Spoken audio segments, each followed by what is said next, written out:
What's up, everybody? Paul here. So it's getting cold here in Toronto.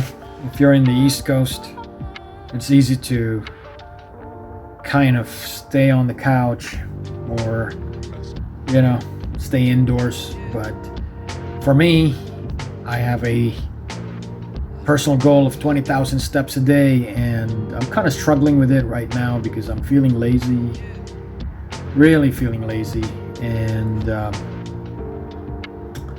that being said, I need to hit it because I'm very goal oriented, and maybe I'm just OCD about it. Maybe, I don't know, but I know that when I do my steps, I feel better, I feel healthier, and I feel more cheerful. I don't know, I'm not cranky when I go for walks, when I hit 20k a day. And also, I feel good because I feel like I put in the work. So when it gets cold, I think it boils down to two things. People either get lazy or they get discouraged, because for a lot of people, it takes more time to bundle up, to prepare and whatnot. You can't just go out and start walking on with just a shirt on. But yeah, guys and gals, don't get discouraged. Just know that it's just a different type of situation, but you're still able to go on walks. So in this video, actually, I want to talk about some tips, that I started doing last winter. And my wife turned me on to it because I've been kind of slacking off. We used to go on walks together in the winter time, and I kind of stopped, and she goes, "You know what, you're just slacking off.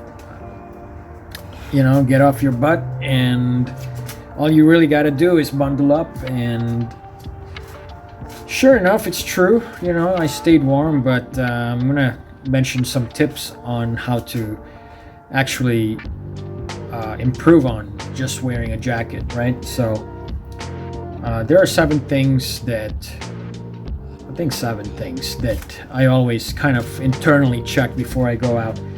Now, bear in mind that I also walk with my golden retriever Harley in the winter time, and so it really takes a lot of time for me to get ready, and so I got to get my dog ready also for outdoors. But I find that it's the discipline that I kind of got used to. And after that hurdle, or that initial stage of having to deal with preparing yourself to go out and make sure you stay warm and whatnot, it got better for me. So, it starts with, like, let's say dressing in layer, right? Make sure you have your shirt, your base layer, and then I make sure that I have my insulation, which sometimes is in one of the jackets that I wear. Sometimes the insulation is by itself if it's a liner, but I make sure that at least I have 3 layers. And also I started investing in warm accessories, like hat, gloves, and scarf, which used to bother me. I don't generally like the feeling of that restrictive feeling, that feeling that I'm getting choked. And I don't know, something about scarves I never enjoy. But as far as I don't put it on too tight, I'm good to go. Gloves definitely help me. Again, the key here is insulation, right? What else? The third one is footwear. And I didn't really pay close attention to this until I slipped one time, and I was just wearing sneakers. I was so ignorant about the whole thing, as long as my feet were warm, I thought I was good to go. But apparently there's more to it than that, insulation once again, and definitely grip. on the under. So make sure your footwear is appropriate for the conditions, right? On those snowy days, or when you have icy conditions, make sure your footwear is giving you enough grip and traction. So number 4, and this is so important, guys. At least I found this so important for myself, because one time, I don't know, I guess I had a panic attack over this and I didn't know what was going on. I got so disoriented. But number 4 is stay hydrated. Oh man, when it's so cold outside, it takes virtually a long time for you to feel that you're sweating. Sometimes you don't feel it at all. And so that was the case with me. I didn't know what was happening. I just, especially one morning when I was shoveling, I didn't know what was happening. I just felt very disoriented and dizzy and just very uncomfortable, that feeling, and tired and weak. And, I realized, listen, I'm very, very thirsty. I need to have a drink, and I didn't even care what it was. I wanted to just have a sip of water, and immediately I started feeling better. I realized, in the wintertime it's more dangerous because my body doesn't tell me right away when I'm parched or I'm getting dehydrated. So it definitely is important for me to, just keep a little bottle of water when I'm going for walks, just kind of for insurance policy. Number 5, this is another thing that I learned, which is it's just as important to cool down after walking than it is to warm up. When I go out, when it's cold, and I go out for a walk, I don't go full bore right away.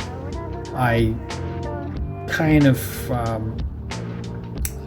work up the speed, and when I'm done with my walk, I get back home, I just sit on the couch.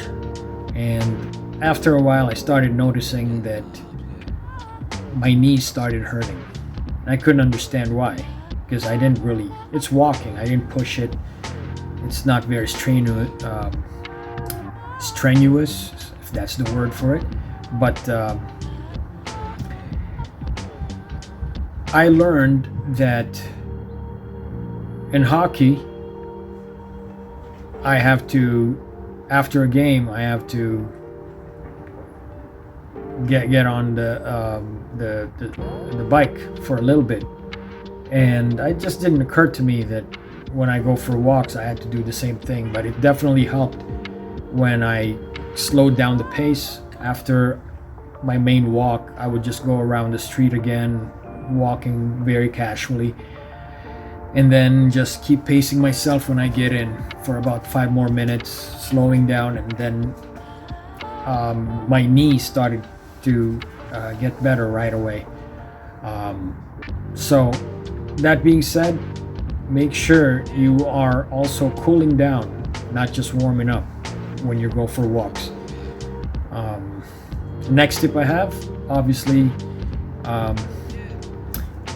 where I work, there's safety vests all over the place, and I'm a blue collar guy. I operate a machine, and so staying visible out there is pretty much ingrained in me.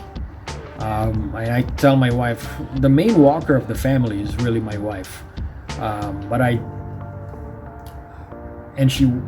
gave her a vest, and for me it's a no-brainer when it's dark, especially. I don't even think this is related to any season at all. I think when it's dark, it's just a good idea to wear a reflective gear. So be visible, wear reflective gear, and make sure if you're walking your dog that your dog is also wearing one. Very, very important. And the last one, obviously, be mindful. Depending on the terrain, when it snows, watch your step. Don't rush. Adjust your exercise or your activity based on the surrounding you're in. If it's snows and you know you're gonna get a lot of slippery surface, or even the day after it snows, and there could be black ice or just icy surface, probably best to, if not skip it, then probably find another path where there's more grip. I'm lucky enough that I'm in a neighborhood where, you know, the city is very vigilant and consistent in making sure that the pathways or the sidewalk and whatnot, the road is plowed and salted. So depending on your neighborhood or your area, just make sure that you are planning your route.